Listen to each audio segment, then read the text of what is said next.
My name is Claire Reynolds, and this is a story I never thought I'd be able to tell.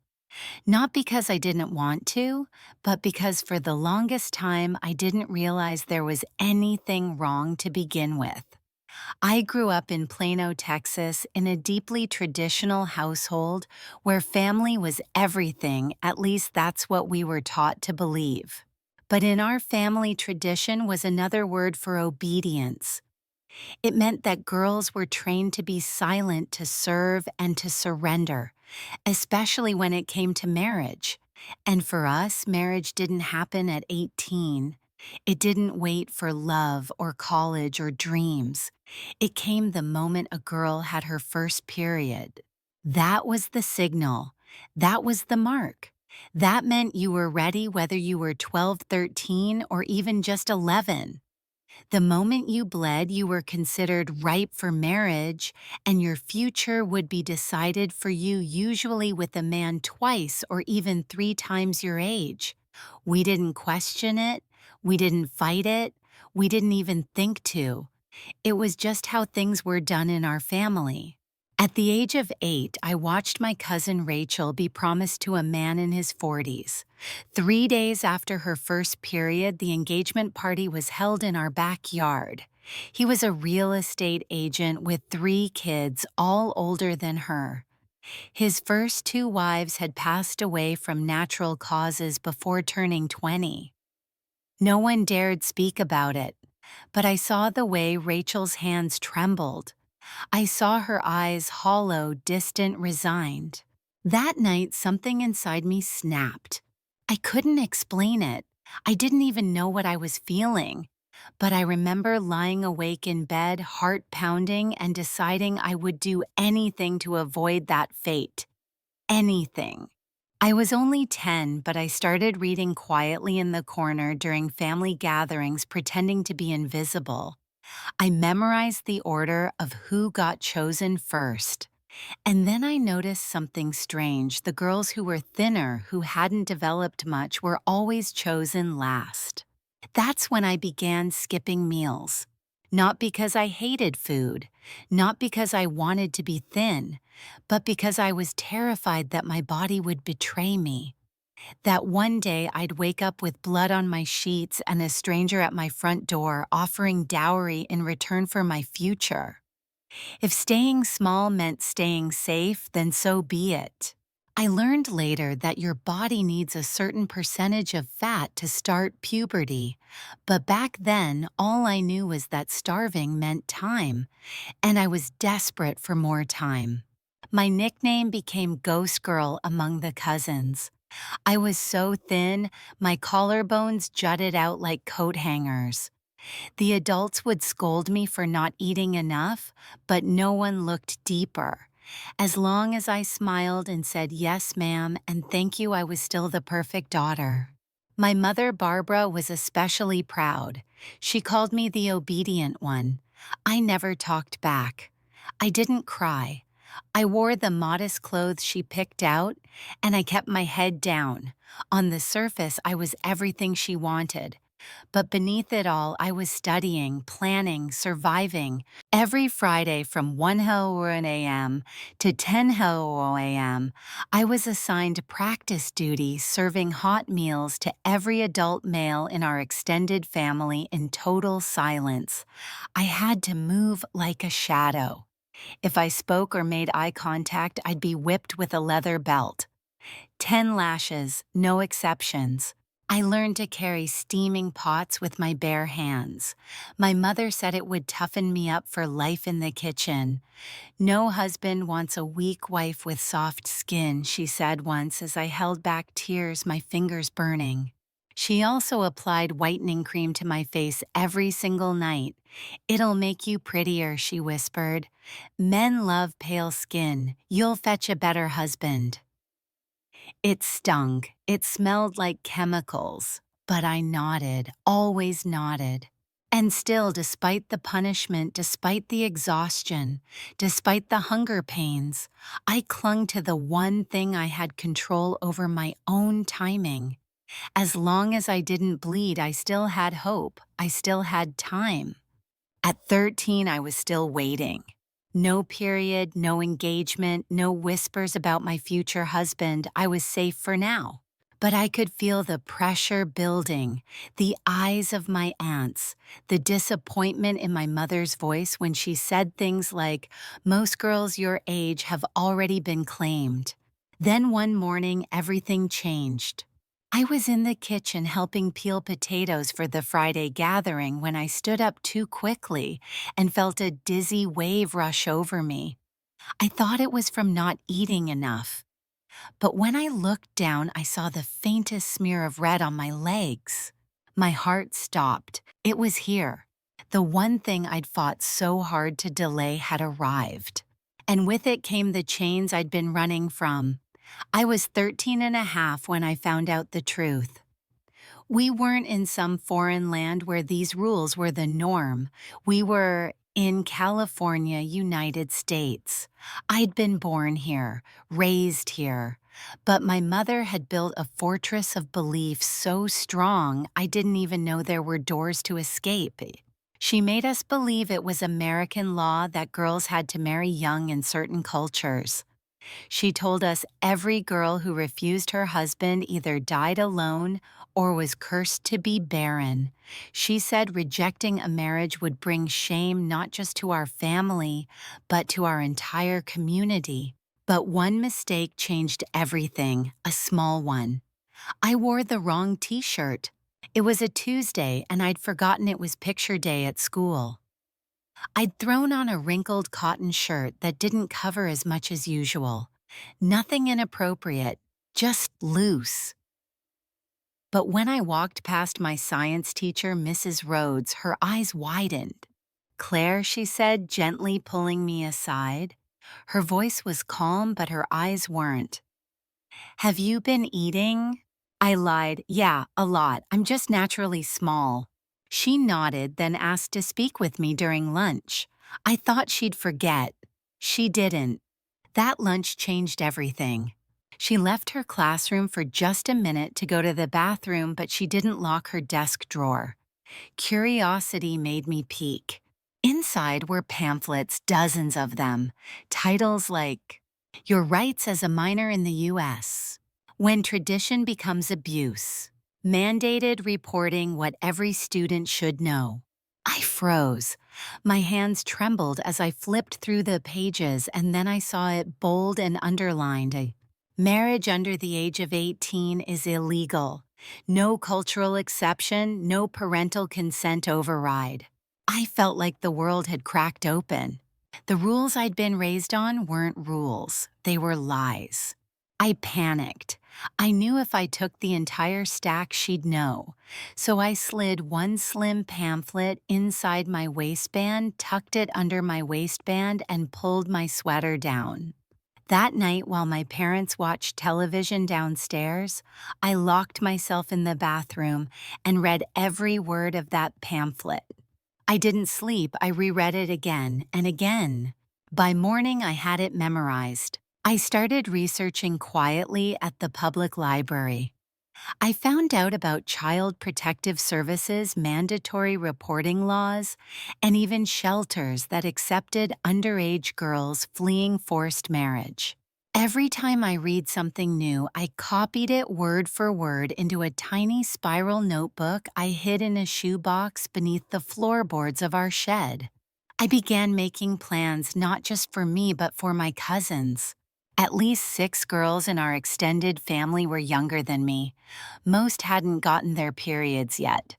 I decided if I couldn't escape just yet, maybe I could buy them time. So I started what I called the Wife Skills Club. It sounded innocent. The elders assumed I was helping the girls prepare to be good wives. What I was really doing was staging rehearsals. We'd gather in my uncle's tool shed every Thursday afternoon under the guise of practicing meal prep and modest behavior. But what we were really doing was whispering escape scripts. We'd take turns practicing what to say to a teacher. They're forcing me to marry. I'm only 13. Please help. We memorized hotlines. We identified the teachers who were most likely to report. We even practiced writing notes to pass in class if saying it out loud was too risky. The notebook I carried grew thicker. I hid multiple copies in different places under my mattress, inside a cereal box, even behind the toilet tank. And I kept waiting for that moment when I would need to run. But despite all my starvation, all my prayers, all my planning, my body betrayed me. It happened during meal prep of all things. I was helping my mother prepare Friday breakfast, a ritual that began at 500 a.m. and lasted until the men were done eating at noon. As I bent to lift a pot from the stove, I felt a sudden wetness between my legs. At first, I thought I'd spilled something, then I looked down. Blood soaking through my white cotton dress. The gasp my mother let out could have shattered glass. She dropped the spoon in her hand and shouted so loud the walls trembled. "She's ready," she cried. "She's finally ready." Within an hour, I was being kissed and congratulated by every woman in the family. There were tears, prayers, celebration. My aunt called it the blessing. By nightfall, I learned that I'd been chosen. Chosen to be the fourth wife of Elijah Matthews, a 47-year-old contractor from Texas who had generously offered to marry me to keep the tradition alive. He had already buried 2 wives. The death certificates said kidney failure, but the women in our family whispered other causes: too many pregnancies, too young.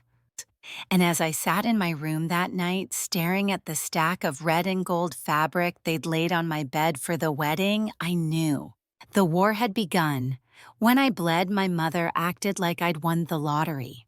She screamed so loudly, the neighbors came out onto their porches. "Claire's a woman now," she cried, tears running down her cheeks. "She's ready to serve our family with pride." Within an hour, our living room transformed into a celebration space. Aunties I hadn't seen in years showed up with sweets and blessings. They kissed my cheeks and told me I was lucky. They said I would bring honor to our household, that I'd been chosen. But it didn't feel like a blessing, it felt like a death sentence. By nightfall, my father, Robert Reynolds, a contractor known for his rigid religious image, had already found a suitor for me. His name was Jeremiah Carter, a 48-year-old real estate mogul from Arizona. Twice widowed, no children because his previous wives had both died before turning 24. Kidney failure, they said. But in hushed tones, women in our community whispered a different story. Too many pregnancies, too much too soon. They said Jeremiah treated his wives like incubators, a child every year, until their bodies gave out. I was told I'd meet him in 2 days at a family luncheon. My wedding would take place in less than 3 weeks. It was already planned. The red and gold fabric for the dress arrived the next morning. A pair of heels, a delicate veil, and a gold necklace that had belonged to my grandmother. My mother placed it around my neck and smiled, tears in her eyes. "You'll make a beautiful bride." I wanted to scream, but I didn't. Instead, I smiled. I let her think I was proud. I let her believe I was grateful. I let everyone believe I was excited to become a bride because I had a plan. It had started in our shed. A week before, I had secretly met with Anna, one of my younger cousins. She was 12 but already asking questions. She'd watched her older sister be forced into a marriage with a 50-year-old man and disappear within a month. No one spoke of her again. Anna was afraid, and she wasn't the only one. By the end of the week, I had formed a group of 6 girls ages 10 to 13. We met in the shed, pretending to learn embroidery and cooking techniques for our wife preparation classes. But really, I was teaching them something else. I called it the escape code. Each meeting, I taught them phrases that would trigger intervention if said to a teacher or school counselor. They're making me marry someone. I'm under 18 and I'm scared. Please help me, it's not safe at home. We rehearsed what to say, how to act, what to write in a note. I gave them code words, maps to local shelters, and memorized hotlines. I even gave them a list of teachers at our school who were mandatory reporters, those who were required by law to report abuse or suspected danger. I told them to stay alert, to keep quiet, and to be ready. Then something happened that I wasn't prepared for. Anna got her period. It happened just 2 days after mine. Within hours, she was promised to Richard Graham, a 51-year-old man known in our community for collecting wives. He had 8 children, the oldest being 28 older than Anna's mother. Her parents threw a celebration the same way mine had, a feast, a party, jewelry, praise. But I saw Anna's face. I saw the way her lips trembled as she accepted the dress. I saw her eyes empty. That night, I snuck into her room. I gave her my notebook, the original one, the one filled with everything: contact numbers, legal rights, emergency addresses, safe phrases, everything I'd memorized. She stared at it, hands shaking. "What about you?" she whispered. "My wedding isn't for 2 weeks," I told her. "I'll figure something out." But I was wrong, because the very next night, Child Protective Services knocked on our door. The knock at the door came just before midnight. At first, I thought it was a neighbor, maybe someone dropping off leftovers from the celebration. But when my father opened it and saw 2 CPS officers in clean-pressed uniforms standing on the porch, his face shifted from confusion to something much darker: rage. "We received a report of potential underage marriage arrangements," one of the agents said calmly. "We'd like to speak to any girls in the household under the age of 18. My father forced a smile, the kind he used when negotiating contracts, and gestured for them to wait. "Of course," he said smoothly, "just give us a moment." But the moment the door shut, our house became a war zone. The women in my family surrounded us. Me, Anna, and the younger cousins, they hissed through clenched teeth. Who talked? Who betrayed the family? Who let outsiders in? They tore through every room, ripping open drawers, dumping backpacks, scanning under beds and rugs. Within minutes, they found the notebook. My notebook, the one I had hidden in the shed, the one I thought I'd hidden well enough. My father held it up like evidence in a courtroom. "What is this? Who taught you these lies?" I said nothing. He burned it in front of everyone, tossed it into the fireplace like it was trash. The flame licked through the pages, curling the inked names of shelters and hotlines into ash. As the fire popped, he turned to me with venom in his voice. "You are diseased," he spat. "Poison, a cancer that needs to be cut out." Then he turned to the room. "She gets married tomorrow. No more delays. Before she destroys another one of you." I didn't sleep that night. I sat in bed fully dressed, my small duffel bag hidden under the floorboard where I'd stashed it days earlier. It contained only what I needed most: a change of clothes, a note card with addresses I had memorized and rewritten, and $22 stolen over the course of months from my mother's purse, $1 at a time. I barely blinked when the sun rose. I knew what today was.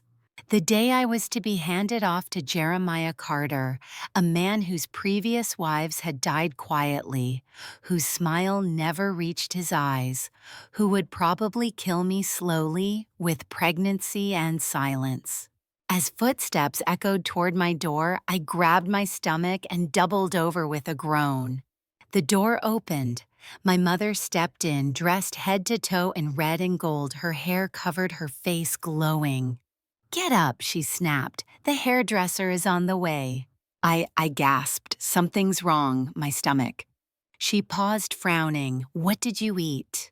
Nothing, I choked, stumbling toward the door. Bathroom, I need to go. She grabbed my arm tightly. You already went 15 minutes ago. Please, I begged, tears sliding down my cheeks, this time real. It hurt so bad. She let go in disgust. 5 minutes, she warned. The aunties are waiting. I darted down the hallway, clutching the loose nightgown against my body to hide the bag underneath. Once in the bathroom, I locked the door and climbed onto the toilet. The ceiling tile I had loosened 2 weeks ago popped free. I shoved the bag into the cavity, then flushed the toilet to make it seem real. Claire, my mother shouted through the door, you've been in there too long. I can't stop, I groaned, it's bad. Her fists pounded the wood. The window above the toilet, painted shut for years, was only 9 inches wide.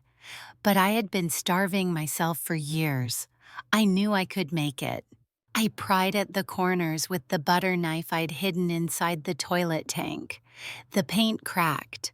The frame loosened. Footsteps, voices, multiple people now. My aunts, my father, they were all outside the door. She's planning something, someone muttered. Break the door. I jammed the bag through the window first. Then I hoisted myself up shoulders, scraping on the wood ribs, pressing against the edge. I twisted sideways, ignoring the splinters digging into my hip. The lock splintered just as my foot cleared the window frame. I dropped 6 feet onto wet grass, twisting my ankle but not breaking it. A shout erupted behind me. They knew. They had seen me. I ran barefoot, nightgown-soaked lungs, screaming across our backyard and into the neighbor's yard. Lights flicked on. Dogs barked. Car engines roared. But I didn't stop, because I knew one thing for sure. If I let them catch me now, if I hesitated for even a second, I would not survive to run again. My bare feet slapped against concrete, already torn and bleeding. I had memorized the route 100 times, 3 blocks to the main road, 4 to the bus stop. But in that moment, with adrenaline flooding my system and shouts echoing behind me, every turn felt unfamiliar. Behind me, I heard the roar of engines, 2, maybe 3. They'd already mobilized. They always said our family was tight-knit. I now understood that meant dangerous. I ducked through the Alvarado's garden, past their fountain, and into a side alley. Motion sensor lights flicked on. A security camera followed my movement. I hoped someone was watching. I hoped no one would help. I crossed into the neighboring cul-de-sac, a maze of identical homes filled with families from our community, people who would turn me in without blinking. They believed in order, in tradition, in silence. At the Donahues, I crouched behind their trash bins as headlights swept by. My cousin Leo's voice rang out. She has to be close. Check every yard. I cut through the Nguyen's backyard, jumped the fence, and landed hard. I winced, glass embedded deeper into my heel. But there was no time to stop. I saw the bus stop ahead, and just as the bus pulled in, I sprinted, waving frantically. The driver, a middle-aged black woman, took one look at my bloody feet and torn nightgown and opened the door without hesitation. I climbed aboard, chest heaving. My hands trembled as I reached for my bag, then froze. It was gone. The $22 I'd saved over months. My ID, my emergency note, it was still in the ceiling crawl space. My voice cracked. Please, I have to get downtown. I don't have money. I'll pay you back. She hesitated. Then an older woman sitting at the front walked over and slid exact change into the machine. Sit down, baby, she said, gently motioning to the seat beside her. I sank into the seat, shaking. Outside, Leo's car skidded into the lot, headlights blazing. The woman beside me shifted, positioning herself between me and the window. She handed me tissues from her purse, not asking questions. She simply said, "You're safe now." We rode in silence for 15 minutes. Every bump in the road sent fresh pain up my leg. My foot throbbed with each heartbeat, but I didn't dare cry. At Lakewood Terminal, she pressed a $10 bill into my hand. "Whatever you're running from," she whispered, "don't go back." I thanked her, barely able to get the words out. I stepped off the bus and walked limped across 3 more intersections, finally reaching the courthouse. The building loomed in front of me like a fortress. I'd only ever seen it from a distance before riding in the back seat of my parents' car, but now it was the only place that could save me. Security guards glanced at me as I passed through the metal detectors, my nightgown streaked with dirt, blood dripping down one leg. But no one stopped me. At the family court clerk's desk, a woman in her 50s with a soft face stood up the moment she saw me. "Sweetheart," she said, coming around the desk. "Do you need help? Are you in danger?" I nodded. "I'm 15. They're trying to marry me off today. Please help me." She guided me to a seat, brought over forms, and helped me fill out an emergency protective order. "Where will you be staying?" she asked gently. I recited the name and address of a shelter I'd memorized, praying there'd be room. As she faxed the petition to a judge, my phone, tossed hastily in my nightgown pocket, began to vibrate non-stop. My mother, my father, unknown numbers, Leo, then more unknowns. I didn't answer a single one. Voicemail after voicemail piled up. I didn't have to listen. I knew what they would say. "You've dishonored us. You are cursed. You're dead to us." The clerk returned this time with a judge. He reviewed the paperwork on the spot. "Emergency protective order granted," he said. "Effective immediately. A hearing will be scheduled in 2 weeks." The woman smiled at me. "You're not alone anymore, Claire. You did the right thing." I nodded and held the paper like it was a passport to another world.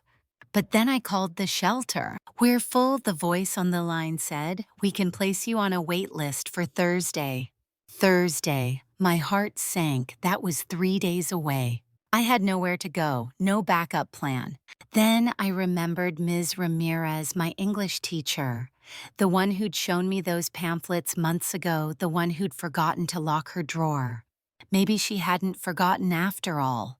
I pulled out the $10 bill the woman on the bus had given me, hobbled to the bus stop, and boarded the next ride heading toward Jefferson High School. It was Saturday. The building should have been empty. But her car was in the lot. The school hallways were still. My footsteps echoed against the linoleum as I limped toward room 214, Ms. Ramirez's classroom. She was there, red pen in hand, surrounded by a sea of ungraded essays. The moment she saw me, her pen dropped to the floor. "Oh my God," she whispered, crossing the room in seconds. Her eyes darted across my torn nightgown, my bloody feet, the protective order clutched in my hand. "Sit," she ordered. "Don't move." She returned with the nurse's first aid kit and began cleaning my feet in silence.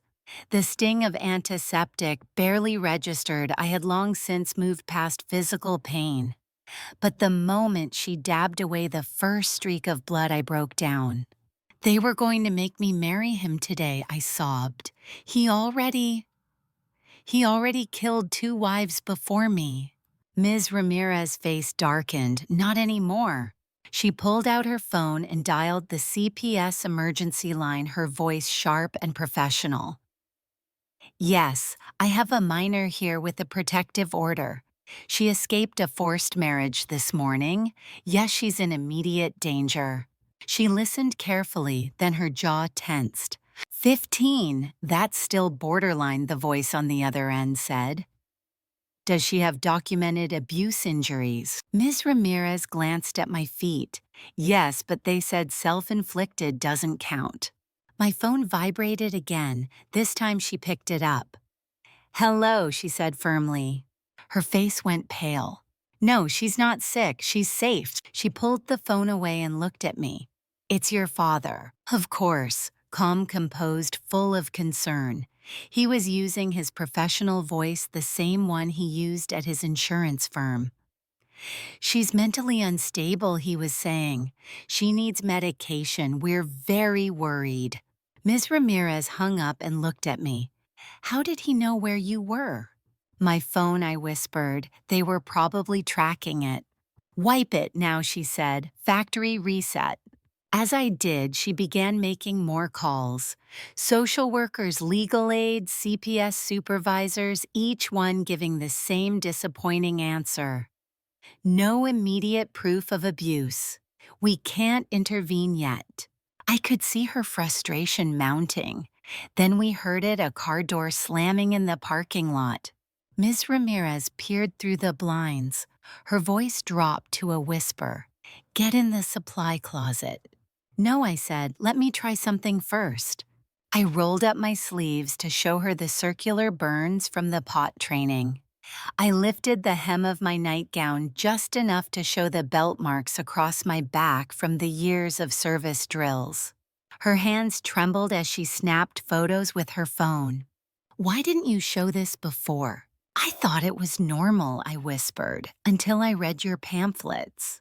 She nodded once, then dialed again. 911, I have a student with me. Several adult males are trying to enter my classroom. The student has visible injuries. She's under protective order. The banging on the classroom door intensified. Claire. My uncle's voice rang out. We have your medication. Come home, sweetheart. She's bipolar, someone else shouted. She's delusional. She's dangerous. Then came my father's voice. Her phone showed this location. We just want to talk. Miss Ramirez grabbed her laptop. Let's prove it, she muttered. If they have medication, they brought it with them. She called the school's security office. Mr. Halston, the weekend guard, picked up. Check the parking lot feed, she said. See if they arrived with anything in hand. Moments later, he confirmed it. They'd arrived holding prescription bottles with my name on them. But I've never been on medication, I said. No therapy, no doctors, nothing.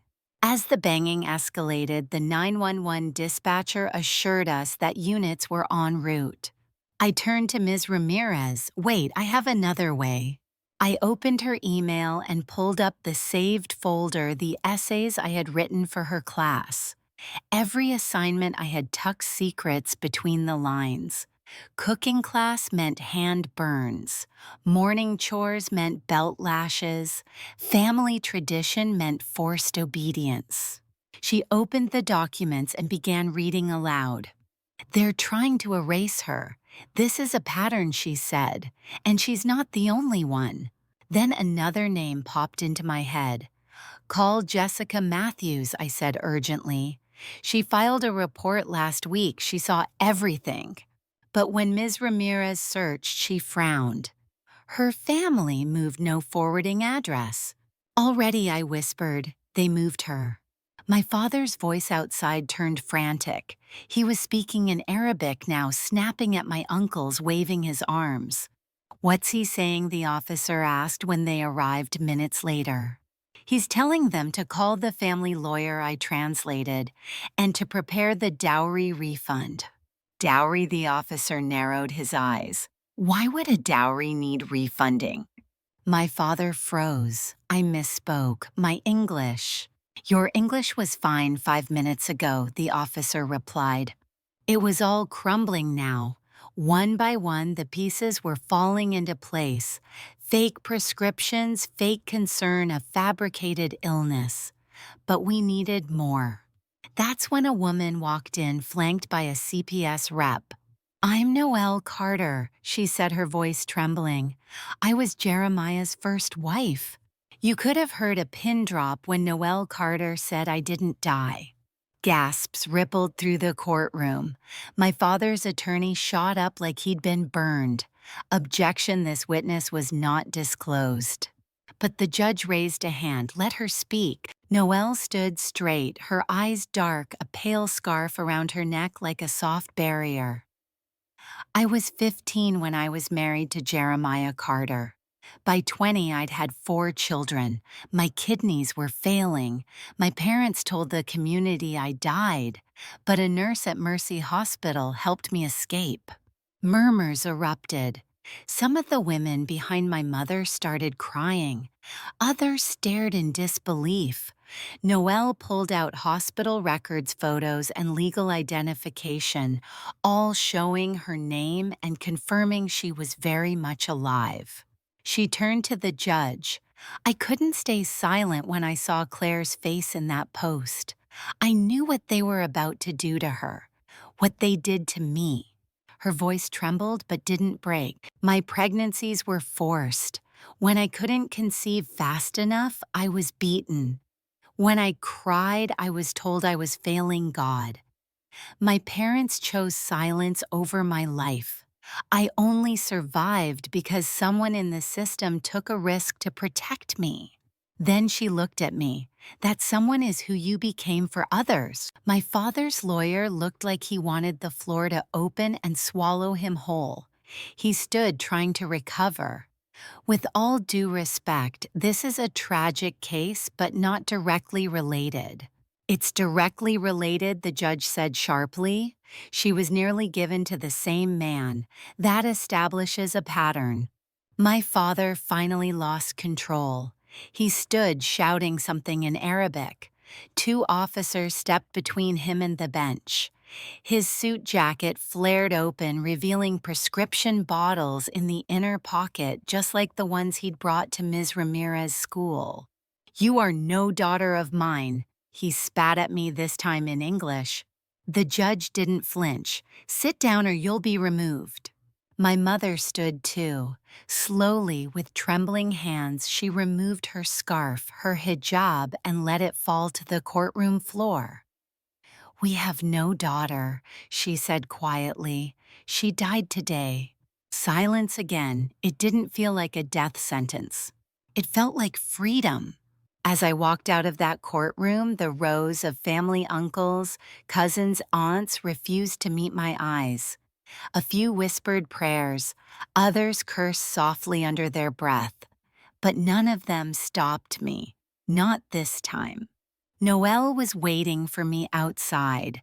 We didn't say much.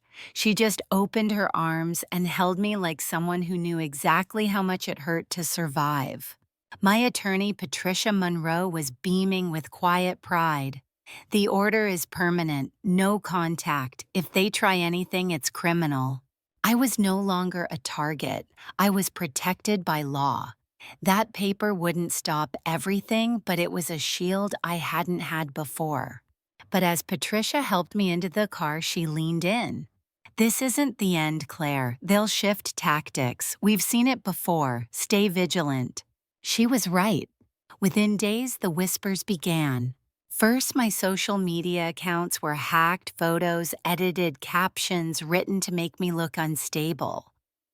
My face was turned into a cautionary tale, a mentally ill girl corrupted by Western ideology. Then came the lawsuits, civil suits, defamation, alienation of affection, intentional infliction of emotional distress, all baseless, all expensive. "They're trying to drain your resources," Patricia warned, "but we'll counter every motion." Even the small community businesses that once greeted Theodora warmly now looked at her with wary eyes. One bakery refused to serve her. "We just can't get involved," the owner said awkwardly. "Your foster girl, her family has a lot of influence." Then more disturbing news. Girls from the Wife Skills group I'd once tried to help my younger cousins began appearing online in rebuttal videos.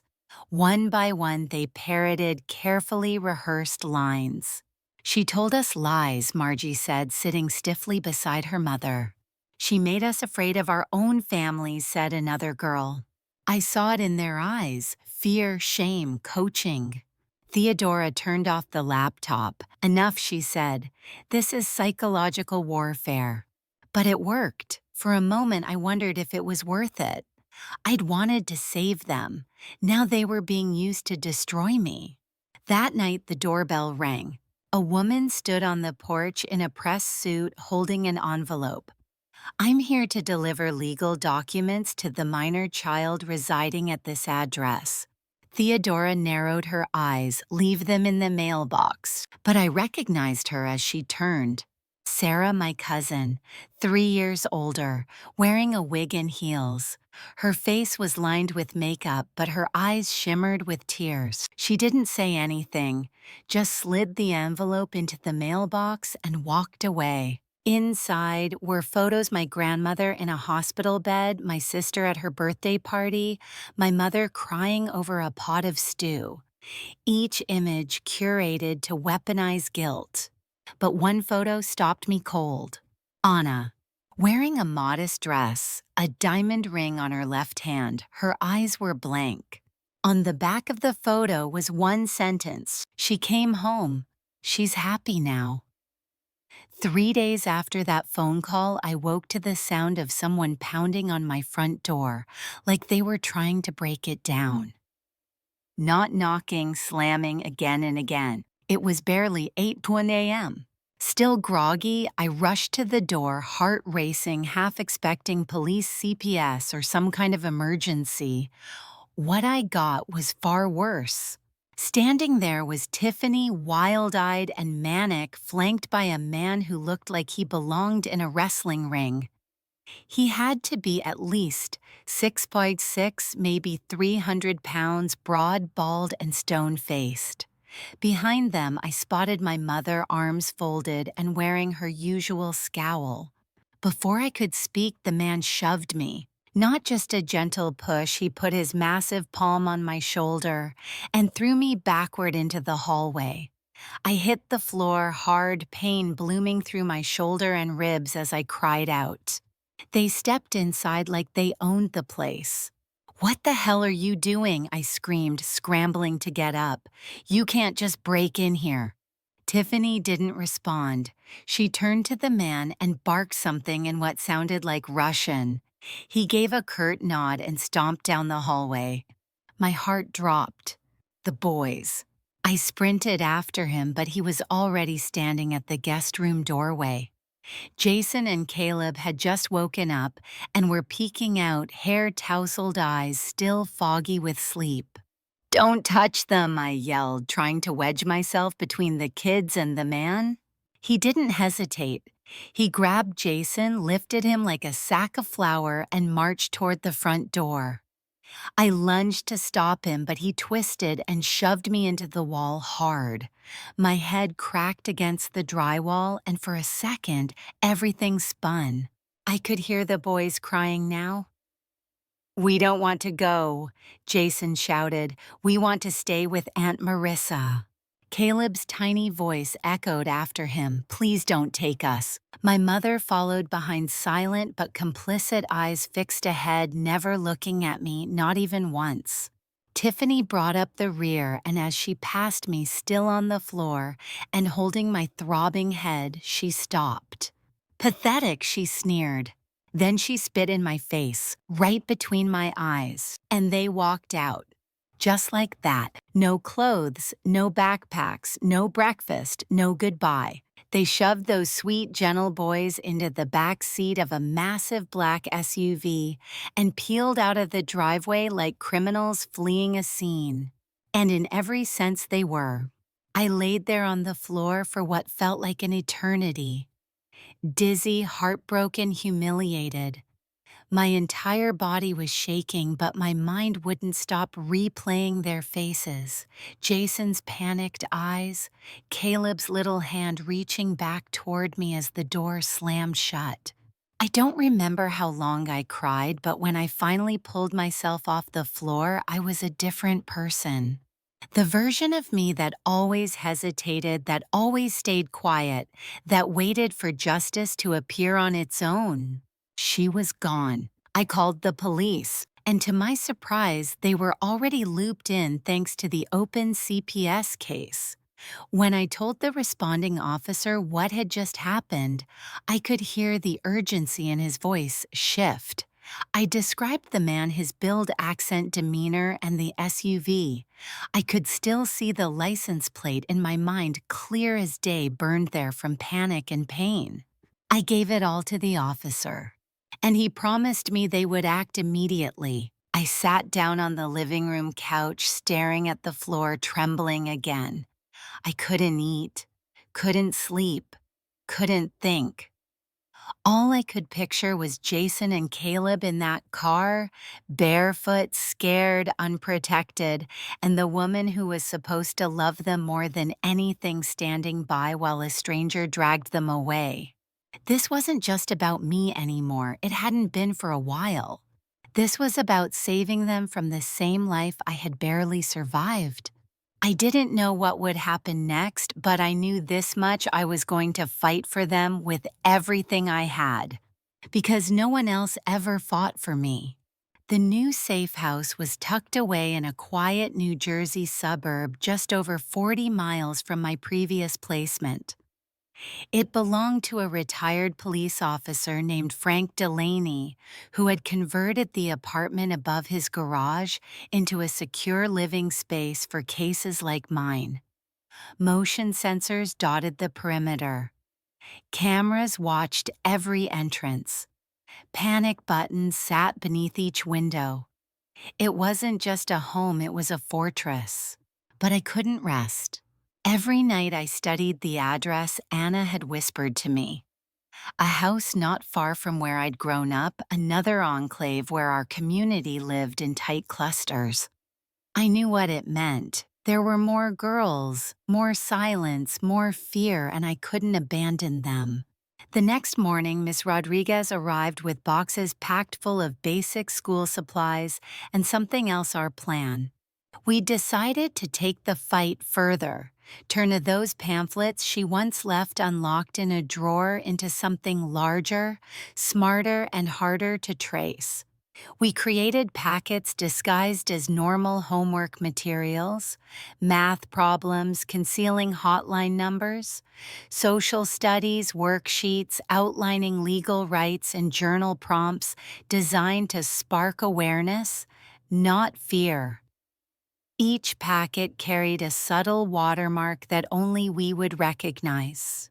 By Wednesday, we'd printed 50 and mapped out a strategy to distribute them through school nurses, mandated reporters at middle and high schools throughout the region. Miss Rodriguez coordinated with allies, women like her who had seen too much and stayed quiet too long. Then came a knock at the door. A social worker brought a girl named Rena, just 13, who had received one of our disguised packets. Her whisper was barely audible as she said, "My cousin found your notebook hidden under a bed. I read it every night. She'd just started menstruating last week. Her mother already had a suitor in mind, 47 years old. She trembled with fear but lit up when I told her she wasn't alone. Margaret immediately arranged her protective placement. That night, my burner phone rang again. I hesitated, but something in me said, pick up. A girl spoke quickly in panic. "We found your pages. There are 6 of us. We're all in danger." I reached for my notebook and scribbled names, ages, and where they were hiding. 3 of them had already been promised. I gave them code words: safe adults to approach, and instructions to act as soon as possible. And if you get caught, I said, voice steady, you try again. And again. You don't stop until you're free. The following morning, Patricia called in alarm.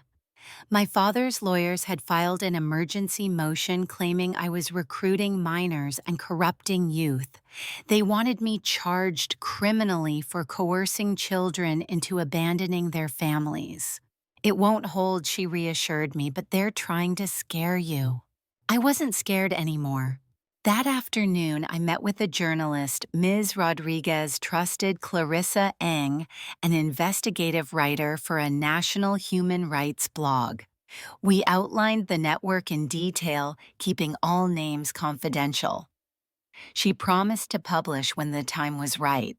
On Saturday, a package arrived with no return address postmarked from Minnesota. Inside were photos and a handwritten letter. The letter was from Fatima. She stood in scrubs smiling at her graduation. "I wanted you to see what's possible," she wrote. "5 years of hiding, but I built a life. I became a nurse. I fell in love with someone who sees me as a human being, not a transaction.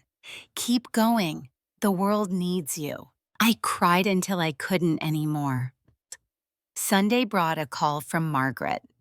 3 more girls had come forward after receiving our packets, all from different families.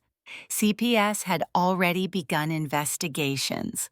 Then on Monday, Patricia sent a link. My father's attorney had held a press conference claiming I was mentally unstable, a danger to myself and others.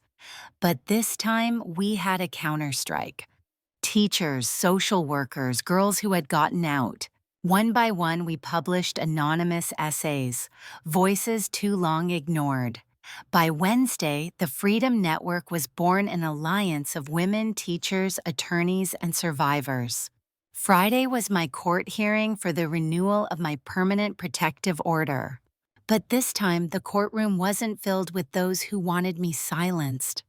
It was filled with those I had saved. No relatives, no shame, just girls who wore scars like armor and women who held their hands. When the judge ruled in my favor, I saw not just a legal victory, but a seismic shift. Outside the courthouse, Fatima met me with open arms. "They erased you from the family," she said softly, "but they'll never erase what you've done." As we drove back, my phone buzzed. It was another unknown number. A girl's voice, trembling but alive, spoke. "I found your notebook. Can you help me?"